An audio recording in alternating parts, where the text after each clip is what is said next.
So I work for the city in the water quality program.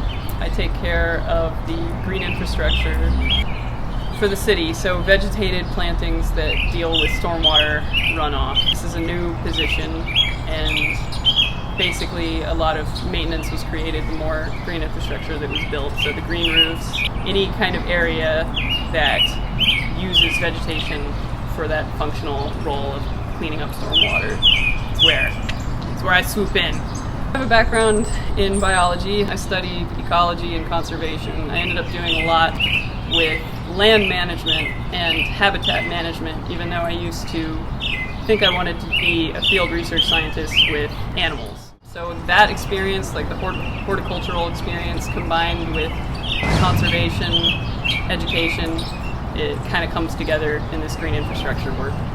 So I'm kind of just a really specialized gardener, I would say.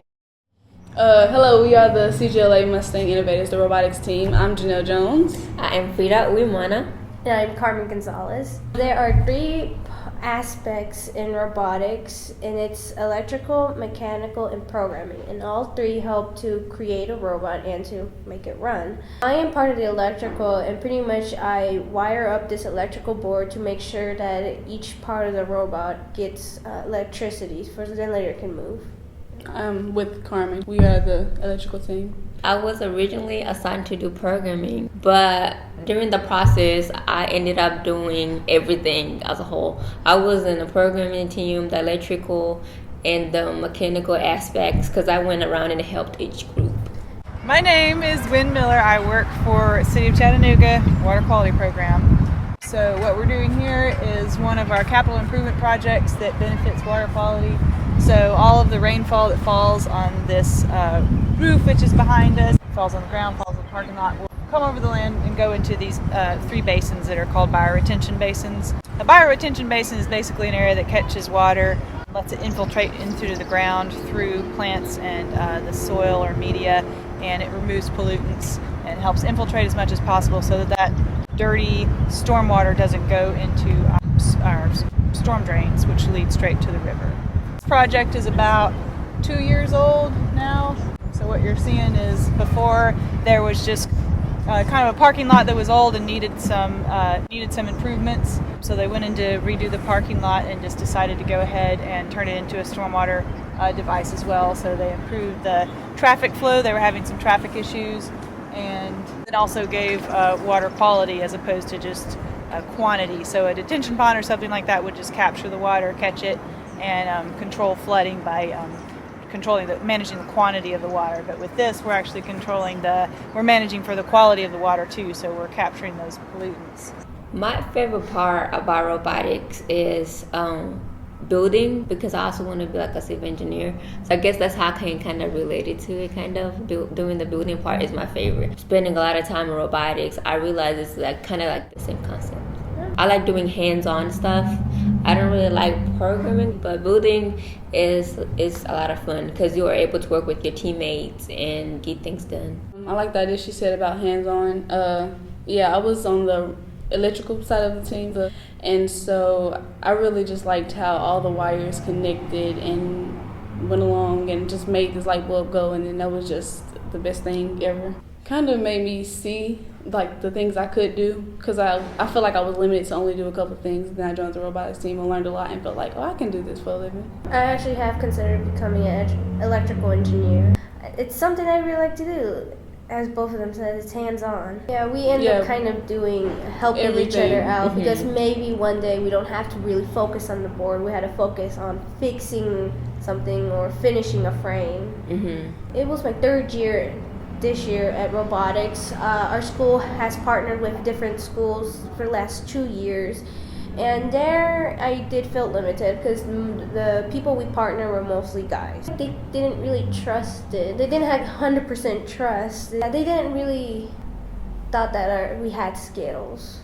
Really, they were like hesitant about it. Like maybe they might come and just kind of like walk over us sometimes. Yeah, that's true. I feel like a lot of guys, because they're so used to seeing only males do the hands-on or like hardcore electrical or building things, when they see a woman building something, they are quick to say, can I help you, or to jump in instead of letting the woman do it, because they feel like they can't really do it, or at least they can't get through it. So I think that's the challenge. But at the competition, we were the only all-girls team there. And so everybody just felt like, oh gosh, yeah, that's amazing. Like everybody just kept coming over there, checking on us, make sure what we were doing, and we're just like ready to help. Like we were a charity or something, and I was just like, we got it. We were like different. I think there's a lot of pressure on women, like, oh, are you a woman in STEM? And I don't really like the way that the discussion goes. It makes it seem kind of weird, like there's something weird, about being in STEM. But yeah, it does make it awkward when you're the only person on the team that's a woman. Makes you less likely to ask questions or something, like, oh, am I going to sound stupid, like I've never done this before. I'm not sure I can attribute anything about my perspective or the way that I choose to work as being inherently female. I think of it as just it's just Lynn. It's just the way I operate. It puts you in stark contrast if you're the only woman and you're the only one that says, hey, shouldn't we do it this way? Then it makes you wonder, like, and people might think like, oh, well, she's a woman and that's why she wants to do it that way. But it usually seems to be, no, I just have that individual opinion, and it has nothing to do with my gender, as far as I can tell. And people view different as being bad, but I view it as being amazing. I'll say the advantage is you bring something different to the table. And especially since STEM is like male dominant, you can bring something different to the table since being a woman, you have different thoughts, have different opinions. I definitely agree with Carmen, because right now people are looking for women who are interested in STEM, so they are willing to do anything to encourage them to be in STEM related careers. So when they see like a woman who really wants to do something in STEM, they really try to support her and encourage her to do her best. Gotten into like biology and science at a young age, or? I definitely did. Okay. So my parents had a lot to do with that. I went backpacking a lot when I was young with my father. I still go hiking all the time with him. I also grew up going out to my grandmother's farm, and my mother taught me how to garden. But yeah, since I was little, I had a lot of outdoor time, and I always felt like being outside was where I was happy, and I always knew I wanted to work outside. I wasn't really sure if I wanted to join the robotics team, but my best friend was really interested, and she was like, you should join. I was like, I'm not sure. So I was like, since she's my best friend, let me try it and see if I like it too. So I decided to join the team, and it wasn't as bad as I thought it was. So yeah. I have had some experience with robotics in elementary, but then when I came here, and it was like in 9th grade, we went to a field trip and we saw people doing robotics. So they wanted to start a robotics team here, and I was one of the first few to start it. It was something that it seemed like I would really like to do. I mean, I think that I didn't really think about the STEM disciplines as an option when I was young. I was an artist, I was into writing, and I thought that was mutually exclusive. I thought being creative was mutually exclusive to using math and science.